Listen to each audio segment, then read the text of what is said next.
حدیث شریف سماعت فرما لیجئے کہ حضرت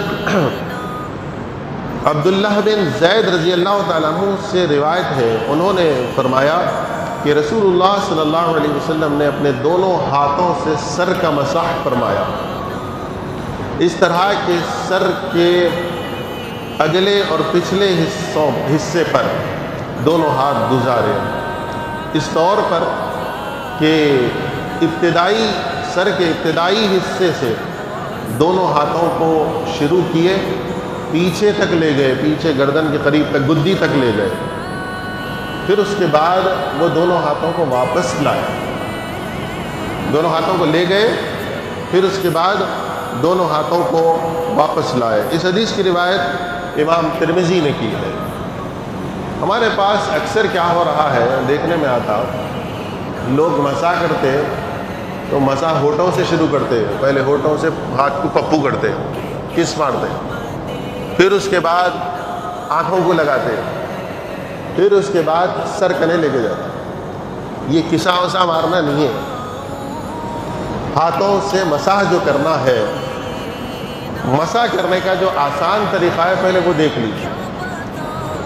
آپ کی یہ جو 3 انگلیاں ہیں، شہادت کی انگلی کو چھوڑ دیجیے، انگوٹھے کو چھوڑ دیجیے، یہ انگوٹھا اور شہادت کی انگلی دونوں ہاتھوں کی الگ الگ کر لیجیے، الگ الگ۔ کیوں الگ الگ کرنا ہے؟ اس لیے کہ یہ دونوں شہادت کی انگلی سے، انگوٹھے سے آپ کو کان کا مسح کرنا ہے، اس واسطے یہ ہاتھ کچا تھا، یہ انگلیاں کچے ہیں، کچے ہی رہنا۔ اب اس کو مسح کر کے اس کا کچا پنا ختم نہیں کرنا، سمجھ میں آیا؟ یہ 3 جو انگلیاں ہیں، یہ 3 انگلیاں دونوں ہاتھوں کے ملا لیجیے۔ ملانے کے بعد یہ 3 انگلیوں سے سر کے یہ جو پیشانی کے آپ کے بال رہتے ہیں، یہاں سے سٹارٹ، شروع، یہاں سے نہیں، یہاں سے اگر آپ شروع کریں گے تو آپ جو ہاتھ کو کچا کریں، وہ کچا پنے کا مسح پہلے یہیں ہو جا رہا، ہونٹوں کو، پھر یوں آنکھوں کو ہو جا رہا، چلے گیا۔ مسح مطلب پانی سے ہاتھ کچے کرنا۔ آپ دونوں ہاتھ دھوئے تھے، ہاتھ کچے تھے، دونوں ہاتھ دھوئے تھے، یہ ہاتھ دھوئے، یہ ہاتھ دھوئے، ہاتھ کچے تھے، لیکن مسح کرنے کے لیے پھر آپ کو ہاتھ کچے کرنا ہے، پھر پانی ڈالنا ہے ہاتھ پر۔ نہیں میرے ہاتھ کچے تھے، میں اس سے مسح کرتا ہوں، بولتا نہیں ہوتا، پھر ہاتھ کچے کرنا ہے۔ کچے کر کے یہ 3 انگلیاں ملانا، یہ دونوں انگلیاں الگ رکھنا، انگوٹھا شہادت کی انگلی، اور ملا کر یہ پیشانی کے بال سے شروع کرنا۔ یہاں سے شروع کرنے کے بعد ایسے ہی مسح، یعنی ہاتھ ملتے ہوئے سر کے اوپر پورا پیچھے تک لے جانا، گدی تک۔ واپس لانے کا طریقہ کیا ہے؟ یہ جو حصہ ہے، یہ حصہ ابھی آپ کا کچا ہے، یہ جو حصہ ہے،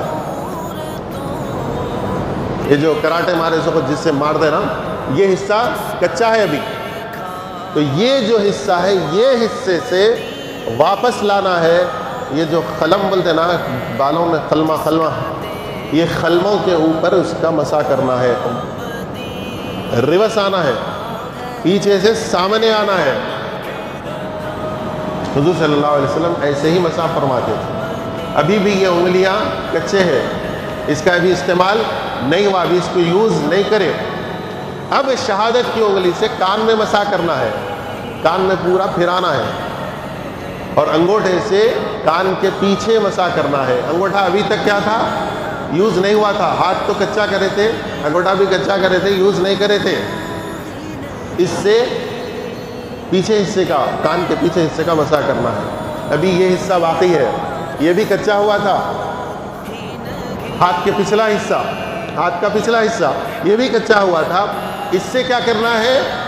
گردن کا مسح کرنا ہے، گردن کے اوپر ایسا ہاتھ کرنا ہے، دونوں ہاتھ۔ یہ ہے مسح کا طریقہ، ایسا مسح کیجئے ہاتھ۔ اور ایک بات، پانی لینے کے بعد پھر وہ ہاتھ کپڑوں کو نہیں لگانا، کپڑوں کو نہیں لگانا۔ اگر آپ کپڑوں کو لگائیں گے تو گویا آپ ہاتھ سکھا لیے، گویا آپ ہاتھ سکھا لیے۔ کچے ہاتھ سے مسح کرنا ہے، اور مسح فرض ہے، ایزی لینے کی بات نہیں ہے۔ مسح کیا ہے؟ فرض ہے اور فرض ترک ہو گیا تو وضو نہیں ہوتا۔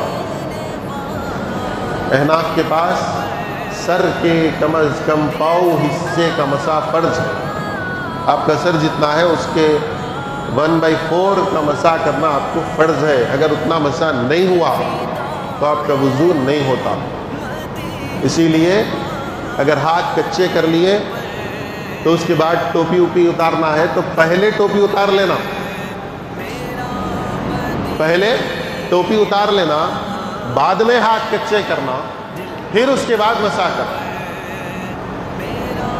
تو ان چیزوں کا خیال رکھیے۔